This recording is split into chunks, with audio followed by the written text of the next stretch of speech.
Tous les habitants de ce pays se réjouiront pour eux ce soir. Ils avaient prévu de le dire à la reine et aux autres membres de la famille royale pendant le repas de Noël à Sandringham, où ils passent tous les fêtes de fin d'année.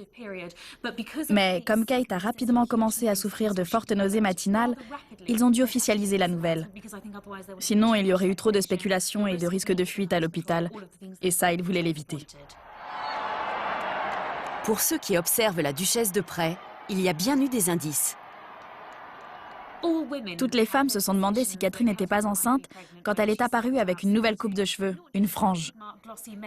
C'était un style très différent avec une teinture végétale. Pas question de faire une teinture chimique. Donc, les plus attentifs ont peut-être tiqué à ce moment-là. Ah, tiens, une nouvelle coupe? Quelque chose se prépare. Kate doit être hospitalisée. Elle souffre d'hyperémésis gravidarum, des vomissements incontrôlables. Sa sœur Pippa et son frère James sont parmi les premiers à lui rendre visite. Le prince Edward, oncle de son mari, s'adresse à la presse. Nous compatissons avec Catherine, parce que nous connaissons quelqu'un qui a été dans la même situation et nous ne souhaitons ça à personne. La duchesse sort de l'hôpital au bout de 3 jours, au grand soulagement de tout le monde. Le début de sa grossesse a été imprévisible, mais comme toutes les futures mères, Kate suivra ensuite un parcours balisé et devra se préparer au mieux. Mais quand on attend l'héritier du trône, rien n'est jamais simple. Le plus important, c'est la succession. Il faut être sûr que le nouveau-né est légitime.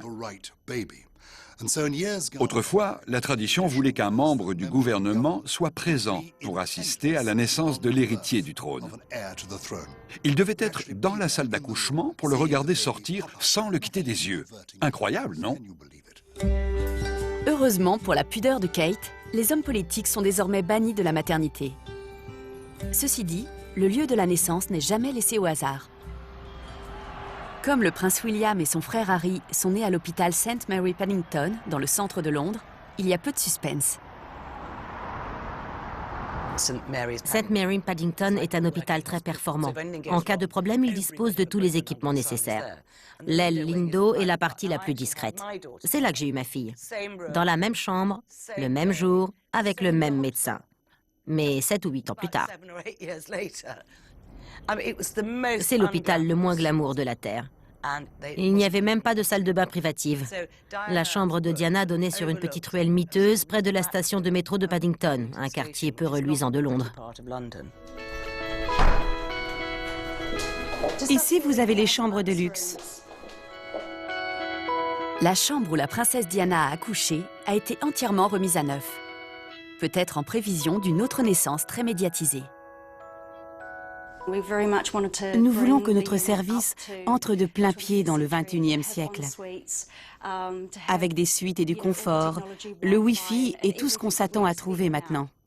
Avec ces chambres de luxe, nous créons un environnement ou un espace où chacun peut imprimer sa marque. Certains ont même fait faire des draps en lin. Si vous voulez votre propre cuisinier, des repas spéciaux, faire venir votre service de sécurité ou votre propre équipe, c'est possible. Tout ce que vous voulez.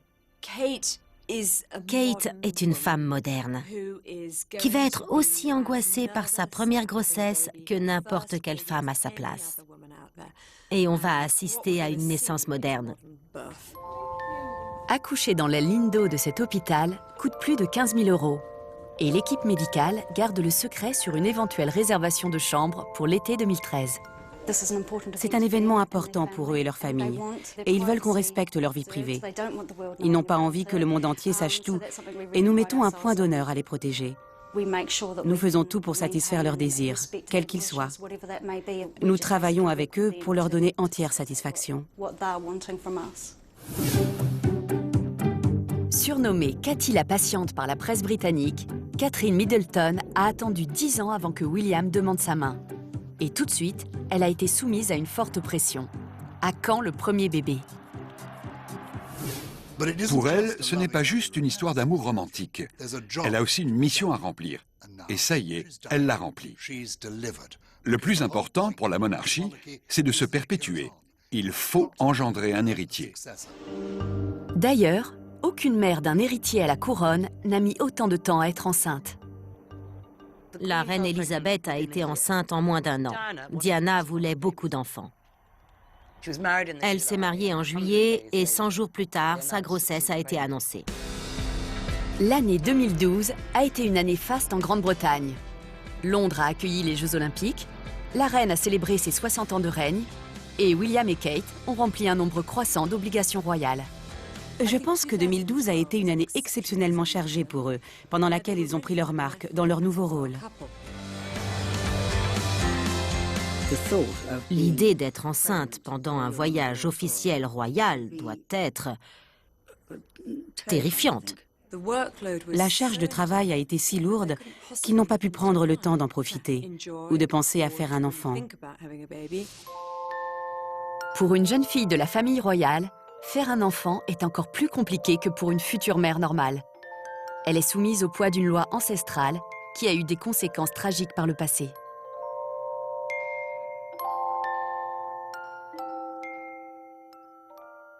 À l'époque des Tudors, une reine était décapitée si elle n'engendrait pas un garçon, ou alors elle était répudiée. C'est ce qu'on appelle la loi de la succession. C'est elle qui dicte qui sera le prochain roi ou la prochaine reine. Et jusqu'à présent, les garçons ont toujours été favorisés. Peu après le mariage de William et Kate, le Premier ministre David Cameron a annoncé une réforme de cette loi. En d'autres termes, si le duc et la duchesse de Cambridge ont une fille, elle deviendra un jour notre reine. C'est historique. Nous n'avons jamais été dans cette situation. Si c'est une fille, elle sera reine. Et je trouve ça très excitant. Et ce n'est pas la seule raison pour laquelle certains espèrent une fille. J'ai rencontré ce couple. Je dois dire qu'ils sont tous deux de merveilleux spécimens de beauté. Catherine est la plus belle fille du